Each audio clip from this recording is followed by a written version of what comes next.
हम कैसे पता करें कि मैनेजमेंट अच्छा है या नहीं है? तो आप ऑडिटर्स रिपोर्ट पढ़ सकते हैं। पुरानी एनुअल रिपोर्ट्स उठा के देखें जो मैनेजमेंट ने कमिट किया है, क्या मैनेजमेंट उसको फुलफिल कर पाया है। Balance sheet, profit and loss account और कैश फ्लोज को कैसे एनालाइज करें? जो सबसे इम्पोर्टेंट साइड है वो है लाइबिलिटी। तो बिजनेस को वैल्यू करने के क्या तरीके हैं? जैसे सबसे फेमस जो यार्डस्टिक है वो जो होता है, आज के सिनेरियो में आपको मल्टीबैगर्स कहाँ दिखते हैं? उनमें से एक है QSR चेन। हेलो फ्रेंड्स, आज फिर से हमारे साथ हैं वरदान शर्मा। लास्ट टाइम आपको याद होगा जब ये आए थे तो ये वेल्थ क्रिएशन के बारे में जानना चाहते थे। तो इन्होंने म्यूचुअल फंड्स और लॉन्ग टर्म इन्वेस्टमेंट के बारे में मुझसे पूछा था। अभी आए हैं मेरे पास और ये चाहते हैं कि स्पेसिफिकली स्टॉक पिक करने के लिए, मतलब कैसे एक यंगस्टर स्टार्ट करे। तो मैंने सोचा क्यों नहीं आप लोगों से ये सब शेयर किया जाए, क्योंकि आपके भी ये क्वेश्चंस हो सकते हैं। तो आइए मिलते हैं फिर से वरदान शर्मा से। हेलो फ्रेंड्स, मेरा नाम वरदान शर्मा है। जैसे कि आप जानते हैं, मैं पिछली वीडियो में इन्वेस्टिंग के बारे में कुछ नहीं जानता था। मैं बिल्कुल बेसिक सीखने आया था। बट इस वीडियो में मैं ये सीखने आया हूँ कि हम स्टॉक को पिक कैसे करते हैं, मल्टीबैगर कैसे पिक करते हैं और स्टॉक सिलेक्ट कैसे करते हैं कि इतने सारे लिस्टेड स्टॉक्स हैं कि इनमें से हमें कौन सा स्टॉक लेना चाहिए, और वेल्थ कैसे बना सकते हैं हम अपने अर्ली ट्वेंटीज में। सो वेलकम वरदान। मुझे बहुत खुशी है कि आप पहले बेसिक्स तो सीख गए, आपने म्यूचुअल फंड के बारे में समझ लिया, अब आप डायरेक्ट स्टॉक्स के बारे में पूछना चाहते हैं। तो आशा करता हूँ जितनी नॉलेज मेरे पास है उसको मैं कुछ शेयर कर सकता हूँ आपके साथ और अपने व्यूअर्स के साथ भी। तो मेरा पहला क्वेश्चन ये है कि हमें स्टॉक ढूंढने स्टार्ट कहाँ से करने चाहिए? तो अगर आपको स्टॉक ढूंढना है तो आप सबसे पहले ऑनलाइन सर्च कर सकते हैं मनी कंट्रोल पे। वहाँ पर अगर आप सर्च करेंगे टॉप 100 BSE 100 PE सेक्टर्स तो आपको मिल जाएगा। वहाँ पर PE रेशियो के हिसाब से आप ढूंढ सकते हैं। screener.in है वेबसाइट, आप उधर से जाकर बहुत सारे स्टॉक्स देख सकते हैं। तो जो आप प्रोडक्ट्स यूज़ करते हैं बहुत सारे, तो आप उनकी कंपनीज जाके देख सकते हैं कि वो लिस्टेड है कि नहीं। तो ऐसे आप स्टॉक जाकर चूज़ कर सकते हैं। और BSE की वेबसाइट है या BSE 500 लिस्ट है, तो आप उन 500 कंपनीज में से चूज़ कर सकते हैं। तो बहुत सारे ऑप्शंस हैं आपके पास। आप ऑनलाइन screener.in है, मनी कंट्रोल की वेबसाइट है जिसमें से आप स्टॉक चूज़ कर सकते हैं, और उसके बाद आप प्रोडक्ट्स जो यूज़ कर सकते हैं उसमें से कर सकते हैं। BSE 500 मतलब टॉप 500 कंपनीज लिस्टेड हैं, आप उसमें से भी स्टॉक्स चूज़ कर सकते हैं। तो इसमें तो बहुत सारे स्टॉक्स हैं, जैसे आपने बताया BSE 500 में। अगर हम सपोज करें इसमें 500 स्टॉक्स हैं, तो इनमें से हमें कौन सा पिक करना चाहिए? इसके क्या पैरामीटर्स हैं? तो जैसे मैंने बताया कि जो आप कंपनीज के प्रोडक्ट यूज़ करते हैं तो वो एक ऑटोमेटिक एक फ़िल्टर हो गया कि आप कम स्टॉक्स आ जाएँगे आपके पास, आप उनमें से देख सकते हैं। या आप दूसरे फ़िल्टर्स लगा सकते हैं कि हाई आरओईज़ वाले स्टॉक्स हों, रिटर्न ऑन इक्विटी, या high ROCE, return on capital employed. या आप कोई ऐसा कर सकते हैं कि सिक्लिकल स्टॉक्स को हटा सकते हैं।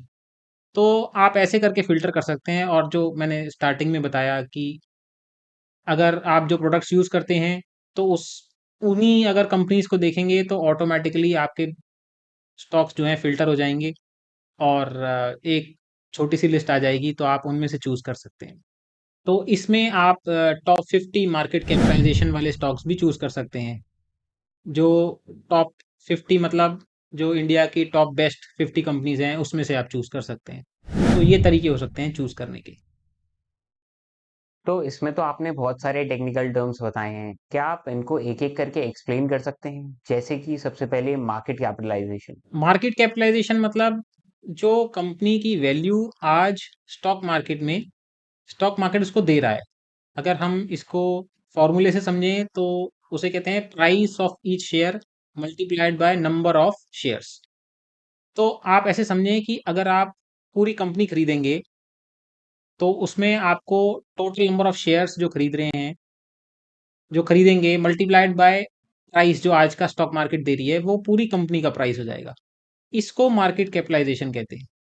तो जब भी आप एक शेयर खरीदें, तो आपको ये समझना है कि आप पूरी ही कंपनी खरीद रहे हैं, उसको आप वैल्यू दें। तो आप क्या करें कि आप नंबर ऑफ शेयर्स उस कंपनी के multiplied by price of the share जो उस दिन चल रहा है।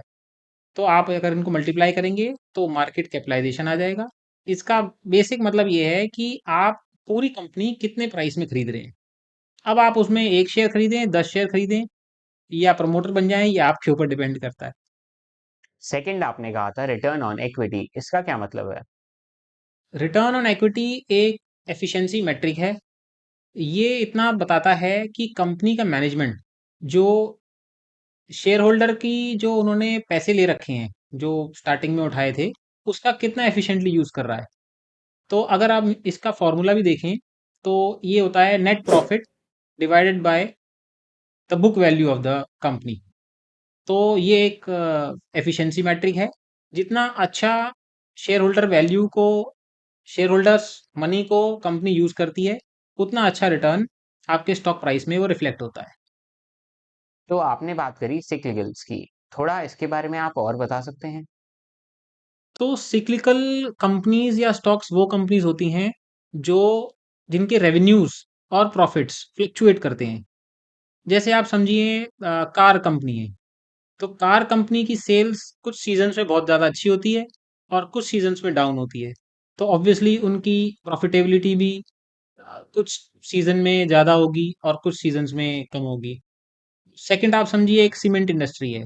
अब आपको पता ही है जैसे बारिशों का सीजन आने वाला है, तो लोग घर कम बनवाते हैं। तो उनका फिर जो प्रॉफिट है वो भी कम हो जाता है कंपनीज का, और रेवेन्यूज भी कम हो जाते हैं। आप इसको इस तरह से भी देख सकते हैं कि अगर आप कंपनीज के चार्ट्स देखेंगे तो वो साइन वेव की तरह चलेंगे, अगर लॉन्गर टर्म चार्ट देखेंगे। तो ऐसे आप पता कर सकते हैं ये सिक्लिकल कंपनीज हैं। तो मैंने बस यही बताया था कि मतलब सॉर्ट करने का तरीका है, आप वैसे सिक्लिकल कंपनीज भी बाय कर सकते हो, पर आपको अगर मिनिमाइज करनी है कंपनीज तो आप इन सबको हटा के फिर जो बचती हैं कंपनीज उनमें इन्वेस्ट कर सकते हो। यही एक रीज़न था मेरा बताने का। गॉट इट, अब हमने सॉर्ट कर ली कंपनीज, अब हमें नेक्स्ट स्टेप क्या करना चाहिए? तो कंपनीज को सॉर्ट करने के बाद अब आपको उसका थोड़ा डिटेल्ड एनालिसिस करना होता है। तो सबसे पहले आप उनकी एनुअल रिपोर्ट्स पढ़ें। एनुअल रिपोर्ट में सबसे पहले एक होता है चेयरमैन्स मैसेज या चेयरमैन्स लेटर। तो चेयरमैन्स लेटर को पढ़ें। वो बताते हैं कि पिछले ईयर में कंपनी ने क्या किया। सेकंड होता है मैनेजमेंट डिस्कशन एंड एनालिसिस। आप वो पढ़ें उसमें वो बताते हैं कि फ्यूचर उनका क्या प्रोग्राम है, आगे उनको क्या कौन से स्टेप्स लेने हैं, वो क्या वर्क करना है उनको। थर्ड आप पढ़ें बैलेंस शीट। वो तो ऑब्वियसली जब इन्वेस्टिंग कर रहे हैं तो आपको balance sheet, profit and loss account and cash flows, इन पर भी ध्यान देना है। एक इम्पॉर्टेंट बात है कि आपको ऑडिटर्स रिपोर्ट ज़रूर पढ़नी चाहिए। उससे पता लगता है कि कंपनी मतलब is run by honest management और नॉट। हालांकि ऑनेस्ट मैनेजमेंट ऐसे भी पता लगता है कि जो कंपनी के चेयरमैन ने या मैनेजमेंट ने डिस्कशन किया है पहले पुरानी रिपोर्ट्स में, तो अगर उन्होंने उसको फुलफिल किया है तो पता लगता है कि कंपनी बहुत ऑनेस्ट है। तो ये सब बातें आपको इसमें देख लेनी चाहिए और पढ़ लेनी चाहिए। आपने बात करी मैनेजमेंट की, तो हम कैसे पता करें कि मैनेजमेंट अच्छा है या नहीं है? तो मैनेजमेंट को सबसे पहले पता करने के लिए कि वो ऑनेस्ट है कि नहीं, तो आप ऑडिटर्स रिपोर्ट पढ़ सकते हैं। तो ऑडिटर ज़्यादातर बता देते हैं कि कौन से पॉइंट्स में कंपनी कहाँ लैग कर रही है और वो रिस्पॉन्सिबिलिटी उसकी नहीं लेते। तो एक तो इससे पता लग जाता है। सेकंड आप क्या कर सकते हैं कि पुरानी एनुअल रिपोर्ट्स उठा के देखें जो मैनेजमेंट ने कमिट किया है, क्या मैनेजमेंट उसको फुलफिल कर पाया है। तो अगर उस बातों को फुलफिल कर लिया मैनेजमेंट ने, इससे पता लगता है कि मैनेजमेंट काफ़ी ऑनेस्ट है और जो भी वो डिसीजन ले रहे हैं एक तो रीजनेबल है और अचीवेबल है, और वो उसको अचीव भी कर रहे हैं। बाकी उनकी रेम्यूनरेशंस भी देख सकते हैं मैनेजमेंट की। अगर सेल्स के अकॉर्डिंग ही उनकी रेम्यूनरेशन बढ़ रही है तब तो माना जाएगा कि हाँ, कंपनी से पैसा वो एक जेन्युइन फीस जो वो वर्क कर रहे हैं उसका निकाल रहे हैं। पर अगर बहुत ज़्यादा रेम्यूनरेशन बढ़ रहा है विद टाइम, तो थोड़ा सा डाइसी हो जाता है मैनेजमेंट के बारे में सोचना कि ये ऑनेस्ट है कि नहीं है। एक मेट्रिक और होता है मैनेजमेंट को की एफिशिएंसी बताने का, जैसे मैंने पहले बताया आरओई। तो एक मेट्रिक होता है आरओसीई। अगर वो कैपिटल एफिशिएंटली मैनेज कर रहे हैं तो उससे भी पता लग सकता है कि मैनेजमेंट अच्छे से वर्क कर रहा है कि नहीं कर रहा। तो आपने अभी मेरे को आरओई के बारे में बताया, तो क्या आप मेरे को थोड़ा ROC, return on capital employed के बारे में भी बताएंगे? तो जैसे आरओई होता है रिटर्न ऑन इक्विटी, आरओसीई भी एक एफिशिएंसी मैट्रिक है, बट वो नेट प्रॉफिट को ना लेते हुए वो एबिटा को लेता है, मतलब earnings before interest and taxes. और आरओई में हम जो कैपिटल को देखते हैं वो शेयर होल्डर्स कैपिटल देखते हैं, पर जो कंपनी इसमें कैपिटल यूज कर रही है for day to day purposes, उस वाले कैपिटल पे अगर हम रिटर्न को देखें, एबिटा को देखें, तब उसे आरओसीई कहते हैं। दोनों बेसिकली एक ही एफिशिएंसी मैट्रिक है, बस कैलकुलेट करने का तरीका दोनों का अलग अलग है। बाकी मैनेजमेंट का आइडिया आरओई और आरओसी एक से भी पता लगाया जा सकता है। अब आप हमें balance sheet, profit and loss account और कैश फ्लोज को कैसे एनालाइज करें, ये बताइए। तो सबसे पहले बात करते हैं बैलेंस शीट की। तो बैलेंस शीट में जैसे आपको पता है, आप कॉमर्स के स्टूडेंट भी हो, एक होती है साइड एसेट्स, एक होती है लाइबिलिटीज। तो जो सबसे इम्पोर्टेंट साइड है वो है लाइबिलिटी। अब लाइबिलिटी में हमें देखना होता है कि कंपनी पे कोई बहुत ज़्यादा डेट तो नहीं है। ऑब्वियसली जो डेट होती है वो डबल स्वॉर्ड एक वेपन होता है। अच्छे टाइम्स में वो जो डेट है उसका प्रॉफिटेबिलिटी पे फ़ायदा होता है, पर जब टाइम्स बुरे होते हैं तो उतना ही ज़्यादा इंटरेस्ट लग जाता है उस डेट का। तो ये देखना चाहिए कि बैलेंस शीट ब्रोकन तो नहीं है, ब्रोकन मतलब कि लाइबिलिटीज़ बहुत ज़्यादा तो नहीं है। सेकंड, आप देख सकते हैं कि इन्वेंट्री पोजीशन क्या है। अगर इन्वेंट्री पोजीशंस बार बार कंपनीज की बढ़ रही हैं तो आप ये समझें कि कुछ दाल में काला है। पर अगर सेल्स भी प्रोपोर्शनेटली बढ़ रही हैं तो हाँ, ऑब्वियसली फिर इन्वेंट्री किसी भी कंपनी के लिए ज़्यादा रखना लाजमी है। थर्ड, आप देख सकते हैं कि डेटर्स उनके बढ़ रहे हैं कि नहीं बढ़ रहे। अब आप सेल्स तो कर रहे हैं, पर अगर डेटर्स बढ़ते जा रहे हैं तो ऑब्वियसली उस सेल्स का पैसा वापस नहीं आ रहा। तो ये तीन चार पॉइंट्स मेन हैं, आप देख सकते हैं कि बहुत ज़्यादा डेट नहीं हो, और इन्वेंट्री पोजीशन बहुत ज़्यादा इंक्रीज नहीं कर रही हो, और डेटर्स इंक्रीज नहीं कर रहे हो। एक होता है इसमें करंट रेशियो, मतलब current assets to current liabilities. तो होता क्या है कि आपकी अगर लाइबिलिटी है करंट की और आपके पास करंट एसेट्स उतने नहीं है, तो ये भी एक रिस्की फिगर होता है। और एक पॉइंट होता है डेट टू इक्विटी रेशियो। जैसे मैंने बताया कि डेट बहुत ज़्यादा नहीं होनी चाहिए।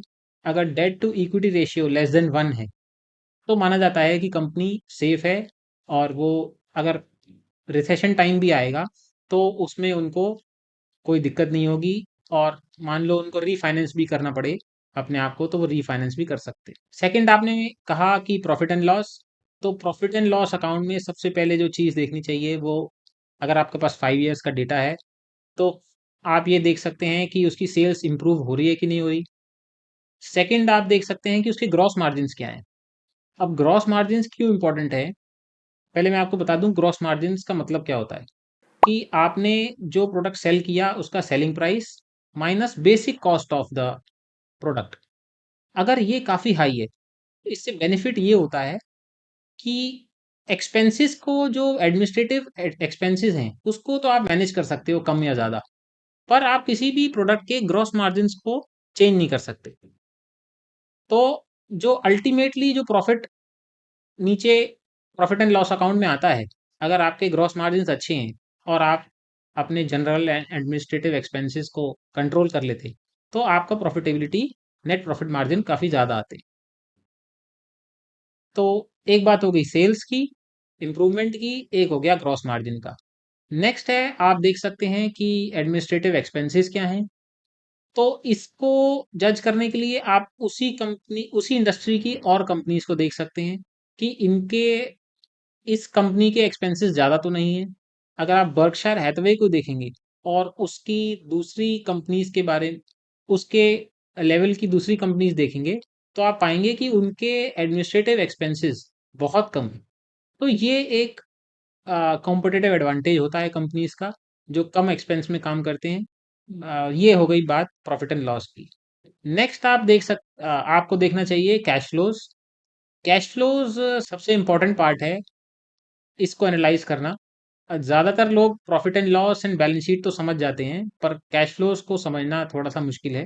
Profit and loss and balance sheet तो एक स्नैपशॉट है 31 मार्च का, कि उस 31 मार्च तक क्या हुआ।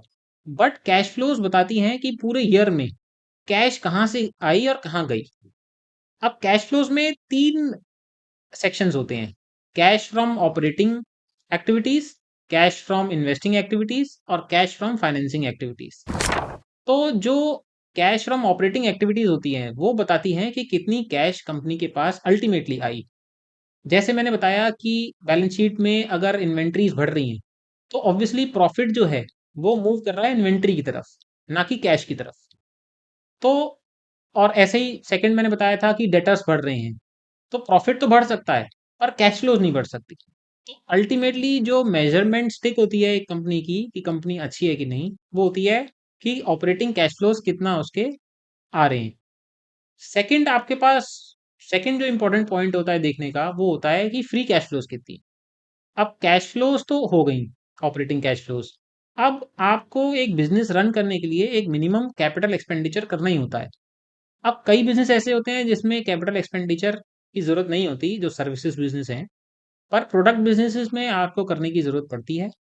तो आप ये देख सकते हैं किसी भी कंपनी में कि उन्होंने अपना सुपीरियोरिटी या कॉम्पिटिटिव एडवांटेज या day to day business run करने के लिए भी कि क्या उन्होंने कैपिटल एक्सपेंडिचर किया। सेकंड जो मैंने पोर्शन बताया आपको इन्वेस्टिंग सेक्शन का, कैश फ्रॉम इन्वेस्टिंग एक्टिविटीज, उसमें क्या पता लगता है कि कंपनी ने कौन से बिजनेसेस बाय किए, उसमें पता लग जाता है।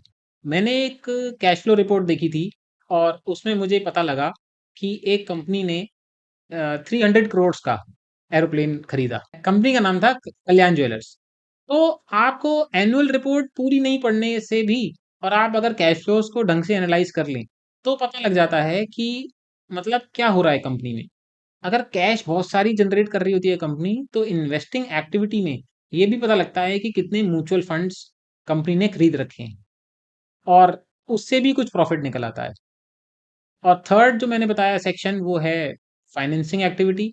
तो फाइनेंसिंग एक्टिविटी में पता लगता है कि कंपनी कैसे अपनी डेट को सर्विस कर रही है या और रीफाइनेंस कर रही है। सबसे इम्पोर्टेंट बात जो फाइनेंसिंग एक्टिविटी में मैंने देखी, कि ये पता लगता है कि कंपनी ने कितने ईसॉप्स जनरेट करे।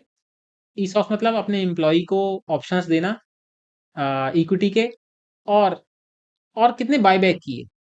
अभी रिसेंटली मैंने एक वीडियो भी बनाई थी। एक कंपनी थी अल्ट्रा ब्यूटी जो वॉरेन बफेट ने बाय किया था। तो उसमें उन्होंने हमने अगर कैश फ्लोज जब एनालाइज करी तो हमने देखा कि अराउंड अबाउट $1 बिलियन की वो इक्विटी बाई बैक कर लेते हैं। तो अगर आप कैश फ्लोज को समझेंगे तो आपको काफ़ी आइडिया लग जाएगा कि बिजनेस में एक्चुअली हो क्या रहा है। तो मेरे लिए इसीलिए कैश फ्लोज बहुत इंपॉर्टेंट एक सेक्शन है जो मैं ढंग से पढ़ता हूँ और हमेशा देखता हूँ। तो इन सब चीज़ों को समझने के बाद हमारा नेक्स्ट स्टेप क्या होना चाहिए? तो आपने अगर एनुअल रिपोर्ट पढ़ ली, कंपनी के बारे में समझ लिया और उसकी कैश फ्लोज एनालाइज कर ली, तो नेक्स्ट स्टेप होता है कि कंपनी को वैल्यू करना। अब कंपनी को वैल्यू आप कर लेते हैं, उसके बाद आप कंपेयर करते हैं इसके स्टॉक मार्केट कैपिटलाइजेशन से।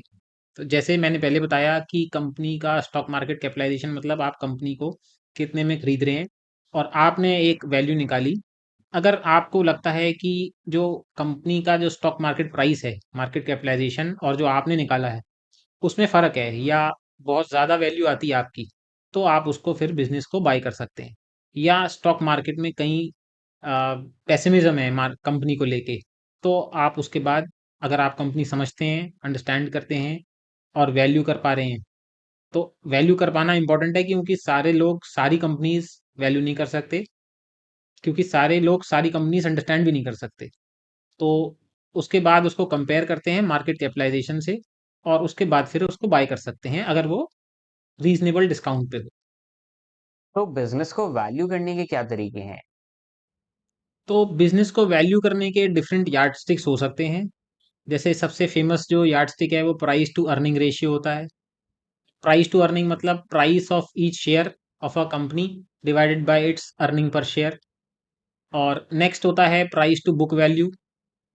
अब जैसा कि नाम बताता है कि price of each share divided by book value of each share. और थर्ड है प्राइस टू कैश फ्लोज। तो जैसे मैंने बताया कि ऑपरेटिंग कैश फ्लोज से हम निकाल सकते हैं कितनी कैश फ्लोज है। तो price divided by cash flow पर ईच शेयर हम इसको ऐसे निकाल सकते हैं। बाकी कंपनीज डिफरेंट कंपनीज को डिफरेंट वे में आप वैल्यू कर सकते हैं। जैसे अगर कोई बैंकिंग सेक्टर की कंपनी है या फाइनेंशियल सेक्टर्स की कंपनी है, वो generally price to book value पे होती है। अब बुक वैल्यू क्या है, मतलब क्या है कि उसकी इक्विटी की वैल्यू वो आपको बैलेंस शीट से मिल जाती है। तो उस वाली उसको आप कर सकते हैं कि बुक वैल्यू इतनी है पर शेयर और आपकी कंपनी की वैल्यू पर शेयर इतनी है। तो आप उसको कर सकते हैं कि हाँ, कि हमें डिस्काउंट पे मिल रही है नहीं मिल रही। बशर्ते आपको चेक करना पड़ेगा कि उसकी बुक जो है वो ट्रू है, बुक वैल्यू। तो बुक वैल्यू क्या होती है? Total assets minus total liabilities. तो जो टोटल एसेट्स हैं, कई बार कंपनीज के एसेट्स ट्रू ही नहीं होते, तो आपको वो फिर थोड़ा सा रिड्यूस करने पड़ते हैं एसेट्स। तो उससे होता क्या है कि एक्चुअल बुक वैल्यू जो बैलेंस शीट की बुक वैल्यू है उससे कम आती है। फिर आप उसको कंपेयर करते हो अपने प्राइस से या स्टॉक मार्केट के प्राइस से। और फिर जब आपको लगता है वो डिस्काउंट पे है, तो फाइनेंशियल कंपनीज आप प्राइस टू बुक पे ले लेते हो। अब कई कंपनीज ऐसी हैं कि बुक से ज़्यादा बहुत ज़्यादा रिटर्न ऑन इक्विटी कमाती हैं और बहुत ज़्यादा रिटर्न ऑन कैपिटल एम्प्लॉयड कमाती हैं। तो उन कंपनीज को प्राइस टू कैश फ्लोज पे वैल्यू करते हैं। अब बहुत सारी कंपनीज हैं जहां एसेट्स की ज़रूरत ही नहीं है, जहां आप सोचें कि बहुत ज़्यादा उनको इन्वेंट्री की ज़रूरत नहीं है, तो वो अल्टीमेटली कैश फ्लोज पे उनको वैल्यू किया जाता है। बाकी जिन कंपनीज की स्टेबल अर्निंग होती है, उनको आप प्राइस टू अर्निंग रेशियो पे वैल्यू कर सकते हैं। और नेक्स्ट रहा जो सिक्लिकल कंपनीज हैं। अब होता क्या है कि सिक्लिकल कंपनीज को अगर आप प्राइस टू अर्निंग पे कर लेंगे, तो जब उनकी मैक्सिमम प्रॉफिट्स होंगे, क्योंकि जैसे मैंने बताया रेवेन्यू सबसे हाईएस्ट होते हैं सीजन में, और या उस सीजन में हाईएस्ट हुए, आप प्राइस टू अर्निंग पे ले लेंगे तो आपसे गलती ये हो जाएगी कि आप टॉप पे ले लेंगे, क्योंकि अर्निंग तो आपकी टॉप है और शेयर प्राइस में भी वो रिफ्लेक्ट कर रहा होगा। और जैसे ही अर्निंग घट जाएगी, आपको लगेगा कि मैं तो प्राइस टू अर्निंग सस्ते पे ले रहा हूँ, पर उसकी एक्चुअली नेक्स्ट लेग में अर्निंग कम आएगी। तो हो क्या जाएगा कि वो एक्चुअली ज़्यादा प्राइस टू अर्निंग पे आप ले लोगे instead of low price to earning. तो ये 3-4 तरीके होते हैं। बाकी एक और तरीका होता है कि नेट नेट्स से कहते हैं कि कंपनी को अगर आज डाइल्यूट कर दिया जाए, फिनिश कर दिया जाए, और उनके डेटर्स क्रेडिटर्स दे दिए जाएँ, डेटर्स क्रेडिटर्स को पैसे दे दिए जाएँ, तो जो बचेगी वैल्यू एक कंपनी की, तो वो कंपनी डिवाइड हो जाएगी शेयर होल्डर्स की, जो जितने भी शेयर होल्डर्स हैं उनमें, तो वो उनको पैसा मिल जाएगा। तो उसे इसको निकालने का तरीका होता है total current assets minus all liabilities. तो जो पैसा बचता है वो शेयर होल्डर्स को डिवाइड कर दिया जाता है। तो ये भी एक तरीका है कंपनी को वैल्यू करने का। जैसे हमें किसी स्टॉक की वैल्यूएशन समझ आ गई, तो हमें उस स्टॉक को एक ही बार में ले लेना चाहिए या थोड़ा-थोड़ा करके लेना चाहिए? Very good question. ये बहुत सारे लोगों का क्वेश्चन होता है कि पोजीशन कैसे बनाई जाए। तो अगर आपको लगता है कि आज की जो आपने वैल्यू निकाली कंपनी की, वो बहुत डिस्काउंट पे है, तब आप उस स्टॉक को एक ही बार में ले लें, क्योंकि मार्केट को टाइम करना बहुत मुश्किल है। अब आप सोचेंगे कि शेयर और नीचे चला जाएगा, तो आप अगर अपनी वैल्यू पे फर्म है और आपने अच्छे से स्टडी करी है, तो आप उन शेयर्स को एक ही बार में ले लें। बाकी अगर आपको थोड़ा कॉन्फिडेंस कम है, मेरा पर्सनल व्यू तो ये है, जब कॉन्फिडेंस कम हो तो बाय नहीं करना चाहिए। पर फिर भी थोड़ा सा आपको लगता है कि आपके पास, क्योंकि आप एक न्यू इन्वेस्टर हो, आपको लगता है कि आप ठीक हो, बट अभी आपको एक्सपीरियंस नहीं हुआ है, तो आप धीरे धीरे करके पोजीशन बना लें। बट द पॉइंट इज नीचे जाने पर आपको और खरीदना है। पर होता क्या है कि नए इन्वेस्टर्स को नीचे जाने पर शेयर प्राइस डर लगता है, तो फिर वो सोचते हैं शायद हमारी इन्वेस्टमेंट गलत हो गई। तो जब भी आप एक पोजीशन बनाएं, अगर बहुत थोड़ा सा आप एक्सपीरियंस हो जाएंगे, तो आप अपने आप ही बहुत डिस्काउंट पे मिलेगा तो आप एक ही बार में पोजीशन बनाएंगे। और अगर आप नए हैं तो आप धीरे-धीरे पोज़ीशन बनाएँ और नीचे शेयर प्राइस जाने से डरें ना। क्योंकि जब आप डिस्काउंट वाले शेयर लेते हैं, वो जनरली उसमें पेसिमिज़्म होता है, 1 आध साल तक मिनिमम। कई बार तो बहुत जल्दी बढ़ जाते हैं, पर 1 आध साल। तो इसलिए 3 इयर्स तक के उसके रिटर्न्स को आप ट्रैक करें, ना कि वो शॉर्ट टर्म में क्या प्राइस का मूवमेंट कर रहा है, उस पे आप ध्यान दें। पोर्टफोलियो में एक स्टॉक में हमें कितना परसेंट लगाना चाहिए? तो ये भी बहुत अच्छा क्वेश्चन है वरदान। होता क्या है कि जब हम बिज़नेसेस को बहुत अच्छे से नहीं समझते हैं, तो हम बहुत कम portion of the money portfolio का लगाते हैं। तो जब आप बिज़नेसेस को बहुत अच्छे से समझ लें और आप उसको वैल्यू भी कर लें, तो आप 20-25% तक भी पैसा लगा सकते हैं। आप सोचिए, एक बिज़नेसमैन है, सारे पैसे उसके उसी बिज़नेस में लगे हुए हैं। मान लिया कि वो खुद ऑपरेट कर रहा है, पर जो बिज़नेसमैन सक्सेसफुल है, आप सोचिए उनका पैसा, मोस्ट ऑफ द नेटवर्थ उसी बिज़नेस में लगी है। तो आप पोज़ीशन जो डिसाइड कर रहे हैं, वो अपने कन्विक्शन से करें। आप अभी नए हैं, तो आप उसको मिनिमम 10%, मतलब मैक्सिमम 10% आप रख सकते हैं, क्योंकि मान लो कोई गलती हो जाए तो आपका 10% पोर्टफोलियो ही खराब हो। और एज अ बिल्कुल स्टार्टर आप मैक्सिमम कर लें कि 5% कर लें, उसमें आपके 20 स्टॉक हो जाएंगे। धीरे धीरे जब आप प्रैक्टिस कर लेंगे, तो आप लास्ट तक हो सकता है 4 स्टॉक्स रखें, 5 स्टॉक्स रखें। जब मैंने स्टार्ट किया था, तो मेरे पास 20-25 स्टॉक्स थे। अब मेरे पास, मैं थोड़ा प्रैक्टिस कर ली, थोड़ा कन्विक्शन आ गया, समझ आ गया कि कैसे रिटर्न बनते हैं, कि वोलेटिलिटी को कैसे हैंडल करना है। तो अब मेरे पास 80% ऑफ द पोर्टफोलियो मेरे 4 स्टॉक्स में है। तो ये विद टाइम आपको भी कन्विक्शन आ जाएगा, जैसे मुझे आया है। पोर्टफोलियो तो बन गया, पर अगर आप मान लीजिए कि कोई अननोन इवेंट हो जाता है, जैसे कि ट्रम्प की टेरिफ वॉर या कोई कंट्री में वॉर हो जाए, इस केस में तो हमारे पोर्टफोलियोज बहुत गिर जाएंगे। तो हमें इस पे कैसे रिएक्ट करना चाहिए? तो देखिए, 2 तरीके के इवेंट्स होते हैं।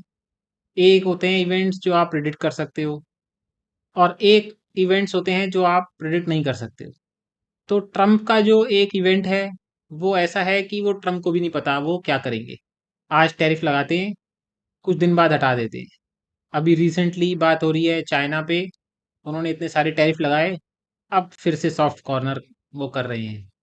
तो इन्वेस्टिंग जो हम करते हैं, वो मैक्रो डेटास को देख के नहीं करते।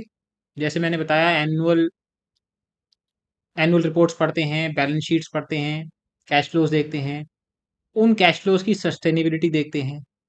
हाँ, अगर कोई ऐसा इवेंट है जो हमारी इन्वेस्टमेंट कंपनीज को परमानेंटली चेंज कर रहा हो, जैसे कोई कंपटीशन आना। आप अभी रिसेंटली देख सकते हैं कि बिरला जी, बिरला ओपस पेंट्स में, पेंट इंडस्ट्री में उतर के आ गए। हुआ क्या कि अब वो एक जो कंपटीशन है वो बढ़ गया। एशियन पेंट्स का शेयर प्राइस इसीलिए घट गया। तो वही देखना है कि कोई भी जो इवेंट है, वो टेम्परेरी है या परमानेंट। अब रह गई बात कि वॉर की। अब वॉर का हम कैसे पता लगा सकते हैं? हाँ, अगर किसी कंट्री में कोई, किसी कंट्री एक्सपोर्टिंग कंपनी है कोई, कि वहां पर वो माल भेज रही है, और मेजर पोर्शन उसका 50-60% वहीं की सेल्स है, तो ऑब्वियसली आपको अपनी इन्वेस्टमेंट को रीचेक करना पड़ेगा, और ये देखना पड़ेगा कि वॉर कितने दिन चलेगी। जनरली हम आउटसाइड इवेंट्स को हम इग्नोर कर देते हैं, पर जो कंपनीज पे जो भी इफेक्ट है, अगर परमानेंट है, तो हम फिर से अपनी कंपनीज को रिविजिट करते हैं। तो यही तरीका मेरे ख्याल से ठीक रहता है, क्योंकि अगर आपका वैसे पोर्टफोलियो गिर जाए, आप घबरा के बेच जाओ, और जिस टाइम आप बेचोगे, वो हो सकता है पॉइंट ऑफ मैक्सिमम पेसिमिज्म हो, और फिर आप उन कंपनीज को वापस ले भी ना पाओ। तो अल्टीमेटली आपको एक लॉन्ग टर्म इन्वेस्टर की तरह ही सोचना है। वोलेटिलिटी को आपको एक अपॉर्चुनिटी ही समझना है कि हमें बाय करना है। रिसेंटली अभी टैरिफ वॉर हुई, अ, तो उसमें बहुत सारे स्टॉक्स कम हो गए। मेरे पास एक म्यूचुअल फंड के कुछ पैसे थे, तो मैंने उस म्यूचुअल फंड से निकाल के एक स्टॉक खरीद लिया। आज वो 4-5 दिन में 10% अप है। शायद म्यूचुअल फंड 10% अप इतनी जल्दी नहीं दे पाता। तो ऐसी सिचुएशंस को आप एक अपॉर्चुनिटी की तरह यूज़ कर सकते हैं, और ये देख लें कि आपकी कंपनी पे इम्पैक्ट परमानेंट है या टेम्परेरी है। ऐसे आप उसको नेविगेट कर सकते हैं। बाकी पैनिक नहीं करना और इमोशनल इंटेलिजेंस बना के रखना, यही इन्वेस्टिंग का काम है। और वही लोग इसमें सक्सेसफुल हो सकते हैं जो इमोशनली स्टेबल होते हैं। और इमोशनल स्टेबिलिटी आती है, आप कितना अच्छा बिजनेस को समझते हैं और आप इन्वेस्टिंग को कितने अच्छे से आपने लर्न किया हुआ है। तो जैसे आपने बताया, अगर हम उसी तरीके को फॉलो करके अपना पोर्टफोलियो बना लें, तो हमें कैसे पता चलेगा कि हमारी स्ट्रैटेजी सही है या नहीं, उसमें हमारा कन्विक्शन सही है या नहीं? कन्विक्शन तो एक्चुअली विद टाइम ही आपको पता लगेगा कि आपका कन्विक्शन ठीक था, आपकी असेसमेंट ठीक थी कि नहीं। अल्टीमेटली आपको मार्केट में टाइम स्पेंड ही करना पड़ेगा। अब हम किसी स्टॉक में बैठे हैं और वो स्टॉक नहीं बढ़ रहा, साल हो गया, 2 साल हो गया, पर हमें इतना टाइम तो मिनिमम देना पड़ेगा। अल्टीमेटली शेयर प्राइस जो है वही रिफ्लेक्ट करेगा कि आप ठीक हो कि नहीं। अब कोई ये भी कह सकता है कि ये पार्ट ऑफ द स्पेकुलेशन भी है, पर अल्टीमेटली तो रिजल्ट ही मैटर करेगा। आप सोचें कि मेरी इन्वेस्टमेंट तो स्ट्रेटेजी सही है और वो फिर डिलीवर नहीं कर रही रिटर्न्स, या 2 साल में सिर्फ 5% कंपाउंडिंग कर रही है, तो उतना पैसा तो एफडी में ही बन जाता है, 5 बने 7 बने। तो आपकी स्ट्रेटेजी सक्सेसफुल ऐसे पता लगेगी कि आप अगर 3 ईयर्स में 10-12% 15% कंपाउंडिंग रिटर्न बनाते हैं, तब आपको पता लगेगा कि हाँ ये एक ठीक वे है। क्योंकि अगर एफडी जितना रिटर्न बनाया और 3 साल बैठे रहे तो उसका कोई फायदा नहीं है। बाकी आपको इसमें टाइम तो देना ही पड़ेगा इन्वेस्टमेंट को। वो बताएगी उसके बाद कि वो जो है रिटर्न बनता है नहीं बनता। पर अल्टीमेटली आपको टाइम देना है, आपको एक्सपीरियंस करना है मार्केट में, और फिर आपकी स्ट्रेटजी का आपको पता लग जाएगा। फिर आपको कॉन्फिडेंस होगा, नेक्स्ट टाइम आप और बेटर पोजीशंस ले पाएंगे। एंड ऑब्वियसली जब आप कोई चीज़ रेगुलरली करते रहते हैं तो आप उसको और लर्न करते हैं, आप अपनी मिस्टेक्स को भी देखते हैं। आपको पता लगेगा कि मैंने कहाँ मिस्टेक करी, क्या मैंने प्राइस ज़्यादा भर दिया, क्या मैंने एनालिसिस में कमी करी। तो विद टाइम ही आपको अपनी स्ट्रैटेजी का पता लगेगा कि वो अच्छी है कि नहीं। क्या ज़्यादा रिटर्न्स बनाने का कोई तरीका होता है? ज़्यादा रिटर्न्स बनाने के लिए सबसे इम्पोर्टेंट बात होती है डिसिप्लिन। अब डिसिप्लिन में दो बातें हैं, discipline in buying the right thing and discipline in buying at the right price. अब आप कंपनी को एनालिसिस तो कर लिया, आपको कंपनी भी अच्छी लगी, पर वो मार्केट में डिस्काउंट में नहीं है, तो ऑब्वियसली उसका रिटर्न आपको कम मिलेगा। तो ये दो इंपॉर्टेंट पॉइंट है। अगर आप मिनिमम से मिनिमम प्राइस भरें, पर जरूरी नहीं है कि वो आपको मिनिमम प्राइस पे मिले। तो जैसे कोरोना में हुआ, तो जिसने कोरोना टाइम में इन्वेस्ट किया, उसको बहुत अच्छा रिटर्न मिला। अब कई लोग तो ये सोचेंगे कि कोरोना वालों को ही फायदा हुआ है जो कोरोना टाइम में इन्वेस्ट किया है, पर ऐसा नहीं है। मैंने एक कंपनी में 2019 में इन्वेस्ट किया था, वो भी एक सिक्स बैगर बन गया। द पॉइंट इज कि आप डिप्रेस प्राइस पे खरीदें जब ऑप्टिमिज्म नहीं है, या फास्ट ग्रोइंग कंपनीज खरीदें। तो डिसिप्लिन अच्छी कंपनी लेने में, और discipline buying eight right price. Third है, आपके अंदर पेशेंस होनी चाहिए। आप ये नहीं कि आप सिर्फ 1-2 महीने 6 महीने साल भर के लिए आपको स्टॉक लेना है। आप ये सोचें कि कंपनी अगर बढ़ रही है, इम्प्रूव हो रही है उसकी सिचुएशन, और वो कॉम्पिटेंट है, तो आपको 3 ईयर्स 4 ईयर्स 5 ईयर्स कंपनीज को रखना चाहिए, उससे आपका रिटर्न मैक्सिमाइज हो जाता है। मल्टी बैगर्स के बारे में बताइए। हम कैसे पता करें कि कोई स्टॉक मल्टी बैगर बन सकता है? क्या आप अपने कुछ स्टॉक्स के बारे में बता सकते हैं जो मल्टी बैगर बने हैं? मल्टी बैगर सबको बनाने की बड़ी इच्छा होती है, और जो कि अच्छी बात भी है, क्योंकि वो ही आपके पोर्टफोलियो को ओवरऑल रिटर्न देते हैं। तो मल्टी बैगर बनाने के लिए, या मल्टी बैगर स्टॉक चूज करने के लिए हम बना नहीं सकते, बट हमें थोड़ा सा अगर इंसाइट मिल जाए तो वो हमें बहुत बेनिफिशियल होता है। तो जो मैंने स्ट्रेटजी अपनाई, वो थी कि मिनिमम से मिनिमम प्राइस पे करने की किसी कंपनी की, और उस कंपनी का स्केल अप होना। तो जैसे मैंने बताया आपको कि मैंने 2019 में एक कंपनी खरीदी थी, पीसीबीएल। तब उसका नाम फिलिप्स कार्बन ब्लैक लिमिटेड था, और वो काफ़ी सस्ते में मिल रही थी, हम मुझे 8 टाइम्स अर्निंग पे मिल रही थी। तो मुझे इतना समझ आ रहा था कि ये एक प्रोमिनेंट लीडर है कार्बन ब्लैक में, और जो चाइना थी वो अपने यहाँ जितने भी कार्बन ब्लैक फैक्ट्रीज थी उसको क्लोज कर रही थी। तो अल्टीमेटली समझ आ रहा था कि बहुत सारा काम पीसीबीएल पे आने वाला है। तो मैं समझ गया था कि कैसे मतलब ये कंपनी एक्सपैंड कर सकती है, और कंपनी भी काफ़ी सारा कैपिटल एक्सपेंडिचर कर रही थी। तो वहाँ से कंपनी ने मुझे 5-6 टाइम्स रिटर्न दिया, और बस उसमें यही था मेरा स्टाइल कि मैंने कम से कम प्राइस पे किया, और साइज़ ऑफ अपॉर्चुनिटी मुझे बहुत ज़्यादा लगी। मुझे एक झुनझुनवाला जी की बात भी याद है, जब वो यूनाइटेड ब्रूरीज खरीद रहे थे, तब उनको लोग कह रहे थे कि जो यूनाइटेड ब्रूरीज के ओनर हैं वो चीट हैं। बट वो कहते कि अगर मैंने 5 करोड़ लगाए होते, तो आज आज मतलब 2019-20 की शायद ये बात है, वो 2000 करोड़ रुपीस होते। तो वो कह रहे थे कि साइज ऑफ अपॉर्चुनिटी बहुत बड़ी थी। 200 करोड़ में वो कंपनी मिल रही थी मार्केट कैप में, और अब जाके वो मतलब उस दिन तक वो 400 बैगर हो जाती। तो साइज ऑफ अपॉर्चुनिटी सबसे बड़ी बात है। प्राइस जो आप पे कर रहे हैं वो एक दूसरी बात है। तो नेक्स्ट पॉइंट आप देख सकते हैं कि क्या आपने बहुत डिप्रेस्ड प्राइस पे खरीदा। जैसे मैंने बताया 2019 में मैंने पीसीबीएल खरीदा था। पर आप सोचें, जब कोरोना आया तब मैंने लिया एनसीसी। वो मैंने लिया एट द प्राइस ऑफ 33। आज देखिए उसका क्या प्राइस है। अब इसमें क्या बेनिफिट मिला, इसमें साइज ऑफ अपॉर्चुनिटी का इतना फायदा नहीं मिला जितना डिप्रेस प्राइस था कोरोना में कंपनीज का, उस वजह से मिला। तो मल्टी बैगर मेरा मानना है कि बहुत कम प्राइस अगर आप पे करते हैं किसी कंपनी का, और उस कंपनी में कोई इंप्रूवमेंट हो जाता है, या सेंटिमेंट्स में लोगों के इम्प्रूवमेंट हो जाता है, जैसे कोरोना के टाइम में और अब नॉर्मल सेंटिमेंट है, तो ऐसे भी मल्टी बैगर बनते हैं। मुझे एक शंकर शर्मा जी का एक वीडियो याद है। वो बताते हैं कि उन्होंने अमेज़न में 70 बैगर कैसे बनाया। तो वो बताते हैं कि कंपनीज़ जो अमेज़न थी वो कैश फ्लो पॉज़िटिव थी, but profit and loss account में वो नेगेटिव थी, वो लॉस में थी। तो जैसे मैंने आपको बताया कि आपको कैश फ्लोज़ ज़रूर देखने चाहिए। तो कंपनी क्या है कि एक्सपैंड कर रही थी, और इसलिए वो लॉस में थी।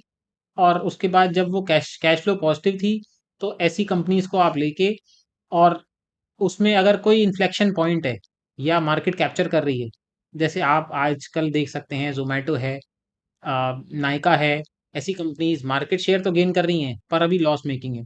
तो ऐसी कंपनीज जो आज डिप्रेस्ड हैं, जिनकी अर्निंग्स नहीं है पर फ्यूचर में अच्छी अर्निंग्स आ सकती हैं क्योंकि वो मार्केट शेयर गेन कर रही हैं, तो ऐसी कंपनीज जो हैं वो मल्टी बैगर बन सकती हैं।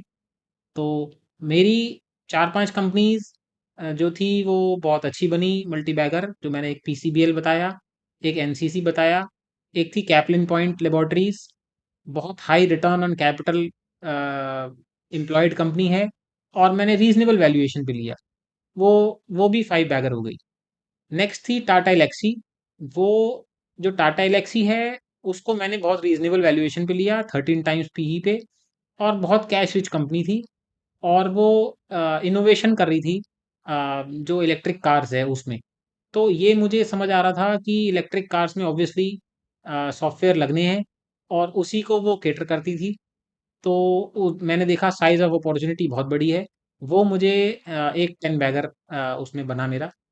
तो पिछले 5-6 ईयर्स में तो अभी बहुत सारे लोगों के बहुत सारे बैगर्स बने हैं, पर अब आगे देखते हैं कि कितने बैगर बन पाते हैं किसी के या नहीं।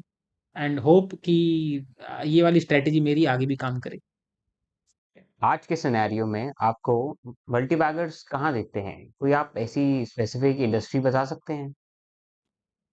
आज के सिनेरियो में मुझे 2-3 इंडस्ट्रीज बहुत अच्छी लगती हैं, और जैसे मैंने बताया कि साइज ऑफ अपॉर्चुनिटी मुझे बहुत अच्छी लगती है वहाँ पर। उनमें से एक है क्यूएसआर चेन, क्यूएसआर इंडस्ट्री। तो क्यूएसआर होता है क्विक सर्विसेज रेस्टोरेंट्स। तो मुझे ये इसलिए अच्छी लगती है कि मैं देख रहा हूँ कि आजकल बाहर खाने का चलन बहुत चला हुआ है। छोटी छोटी चीज़ों के लिए हम बाहर जाते हैं, बाहर खाते हैं, इंजॉय करते हैं। सेकंड, मैं देख रहा हूँ कि जैसे जैसे जीडीपी अगर इंडिया की बढ़ेगी, तो ऑब्वियसली लोग बाहर ज़्यादा खाएंगे।